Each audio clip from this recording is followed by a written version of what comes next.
అస్సాంలోకి వచ్చినటువంటి చొరబాటుదారులు ఎవరైతే రోహింగ్యాలు కావచ్చు, బంగ్లాదేశీలు కావచ్చు, ఆ ప్రాంతాన్ని ఆక్రమించుకుని అడవులను కూడా ఆక్రమించుకుని ఆ పైన వెనక్కి వెళ్ళడానికి మొరాయిస్తే అస్సాంలో హిమంత బిశ్వ శర్మ ప్రభుత్వం వచ్చాక వాళ్ళని తిప్పి పంపిస్తున్నటువంటి వేళ కొత్త నినాదాలు తెర మీదకి తీసుకొచ్చింది కాంగ్రెస్ పార్టీ. వాళ్ళని కాపాడతాం, అదే సందర్భంలో మోడీ ప్రభుత్వాన్ని చెడగొడతాం, లేకపోతే అస్సాం ప్రభుత్వాన్ని చెడగొడతాం అంటూ నినాదాలు చేయడం ప్రారంభించింది. దాన్ని బేస్ చేసుకుని ఈ అక్రమ చొరబాటుదారులు మాకు ప్రత్యేక రాష్ట్రం కావాలన్నటువంటి కొత్త డిమాండ్ని తెర మీదకి తీసుకొచ్చారు. అంటే దేశ విభజనని ఏ విధంగా తయారు చేస్తున్నారు, లేదా ఇక్కడ మరొక మినీ పాకిస్తాన్ ఈశాన్య రాష్ట్రాలు తయారు చేయడానికి ఎలా తయారవుతుంది అన్నటువంటిది ఇక్కడ అర్థమవుతుంది.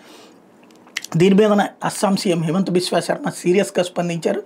ఖచ్చితంగా మీకు ఒక ప్రత్యేక రాష్ట్రం ఏర్పడుతుంది, లేదా ప్రత్యేక దేశం ఏర్పడుతుంది, మిమ్మల్ని ఇక్కడి నుంచి తరిమేస్తాం, తరిమేసిన తర్వాత మీరు వెళ్ళి ఏ అడవుల్లో పెట్టుకుంటారో, భారతదేశంలో మాత్రం మీకు అది కుదరదు అని తేల్చి చెప్పారు.